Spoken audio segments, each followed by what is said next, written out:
Assalamualaikum. I'm Bakhtabar, your English teacher for class 4. We are doing online classes because of coronavirus so that you can stay at your home and study. Today the topic that we are going to discuss is first of all it's essay, and then we are going to head towards noun. In your book you have a specific essay named as the place I like the most. This is your essay in your book, but over here we are going to discuss this essay, but then I will tell you the techniques how you can do your essay very effectively, very nicely, so that you can attract the reader and gain more marks in it.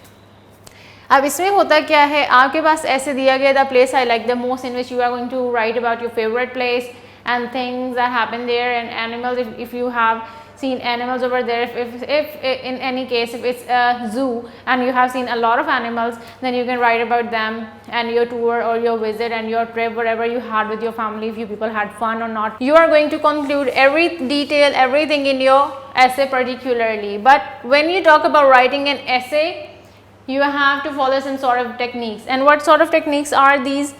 I have written over here. The first thing is pick a topic. Whenever you get a topic in your life or in your future life, in your classroom, anywhere, you get a topic, you get a normal statement कि इसके ऊपर आप ऐसे लिखें. You have got a topic there, or if you are writing by your own self, you have got a topic. Topic मिल जाने के बाद what you are gonna do is you have to prepare an outline. Outline में क्या होता है, आपने शुरू से लेके एंड तक चीज़ें वो फॉलो करनी होती हैं, वो सारी चीज़ें लिखनी होती हैं, ज़हननशीं करनी होती हैं कि इस टॉपिक में हमारे पास ये नाम है. For example if I get a topic pen और माई पेन और आ पेन, तो मेरे पास ये टॉपिक आ गया. I have got the topics name. अब मैंने इसके बारे में आउटलाइन बनानी है. आउटलाइन में कैसे बनाऊंगी? आउटलाइन ऐसे नंबरिंग में आप एक रफ पेज पे या फिर अपने पेपर की बैक साइड पे या अपनी कॉपी की साइड पे लिख सकते हो, but that outline is not for the teachers, that is for your own self. आपने लिखना है कि आपने ऐसे शुरू कैसे करना है, ऐसे का सेकंड पार्ट कैसे करना है, फिर थर्ड, फिर फोर्थ, फिर आपने उसकी बॉडी में क्या क्या लिखना है, कौन से पॉइंट्स हैं जो आपके ऐसे का हिस्सा बन सकते हैं. And then gradually when you are going to make an outline, आप उसको आउटलाइन को उठा के एलाबोरेट कर दोगे अपने ऐसे में, and that is going to be very much effective for your writing skills. आपने जब आउटलाइन प्रिपेयर कर ली कि मैं पहले ये लिखूंगा, फिर ये लिखूंगा, फिर ये लिखूंगा, फिर मैं उसके आइडियाज़ दूंगा, फिर मैं उसके अच्छे बुरे पॉइंट्स लिखूंगा, गुड और बैड एस्पेक्ट्स लिखूंगा, फिर मैं उसका यूजेज लिखूंगा, फिर मैं उसके क्या लिखूंगा, इफ़ेक्ट्स लिखूंगा, और सारी चीज़ें फिर मैं उसकी डिटेल दूंगा. सब कुछ लिख के जब आप आउटलाइन सेट कर लेंगे, फिर मैं कंक्लूजन करूँगा, एंडिंग कर दूँगा. आउटलाइन लिखने का फ़ायदा ये भी है कि आपको चीज़ें अक्सर लिखते हुए जहन से निकल जाती हैं. तो आउटलाइन जब आप लिख लेते हैं कहीं पे या एक दफ़ा ज़हननशी कर लेते हैं, आपको पता होता है कि आपने ऐसे में आप क्या लिखना है, तो आपका वो सोचने वाला टाइम भी वहाँ से कम हो जाता है. आप लिखते जाते हो, लिखते जाते हो. Anyhow, first of all pick a topic, then you will prepare an outline, then write about your statement.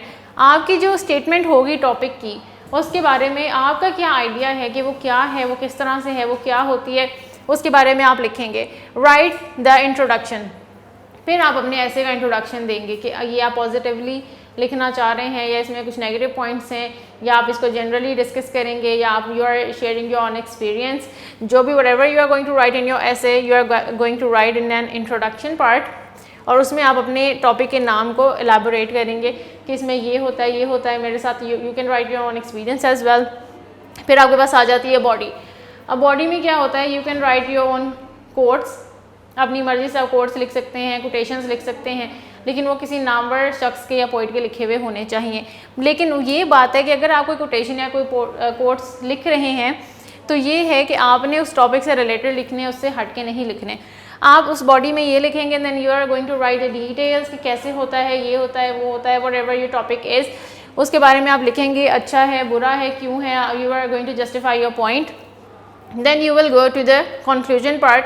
Conclusion में आप अपनी राय का इजहार करेंगे कि क्या आपने जो स्टेटमेंट्स दी हैं उनके मुताबिक आपका इसके बारे में क्या ख्याल है, आपको क्या लगता है, आपकी अप्रोच क्या है इसके बारे में. और वो करने के बाद आप उसको फाइनल टच दे देंगे, जहाँ पे आपका ऐसे ख़त्म हो जाएगा. और ये सारा ऐसे ख़त्म करने के बाद आपने एक दफ़ा दोबारा उसको पढ़ना है. Whether you are lacking somewhere, if you think you are lacking somewhere, you can add it a bit. ठीक है, इस तरह से आप अपनी क्रिएटिवली ऐसे को लिख सकते हैं ऑन योर ओन. अब हम आते हैं नाउन की तरफ. नाउन फर्स्ट ऑफ ऑल क्या है, और नाउन की टाइप्स हैं ये दोनों। हम पहले देखेंगे नाउन क्या है। नाउन है जी a word use to identify name, place, thing etcetera. For example Lahore, Ali, table. अब नाउन के हमारे पास आगे दो टाइप्स आ जाती हैं। एक आ जाती है कॉमन नाउन, एक आ जाती है प्रॉपर नाउन। कॉमन नाउन में हमारे पास जैसे कि हम कहते हैं कि कॉमन पीपल, कॉमन थिंग्स, उसी तरह से हम इसके नाम से अंदाज़ा लगा सकते हैं। Common nouns are the names used to denote a general category of people, place, things etcetera. अब यहाँ पे आपने फोकस करना है जनरल। कॉमन में वो सारी चीज़ें आ जाती हैं जो जनरल होती हैं, जो आम होती हैं, जिस जैसी और बहुत सारी हो सकती हैं, ठीक है।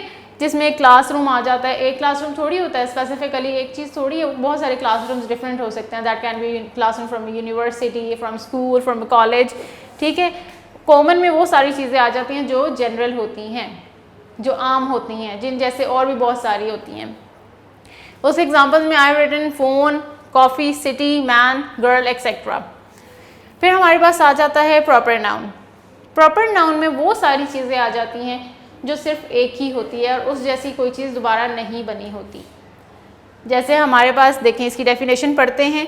Identify specific people.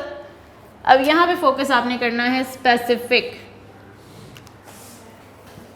Proper noun में हमारे पास सिर्फ स्पेसिफिक चीज़ के बारे में बात की जाती है। Specific people, specific place, specific thing.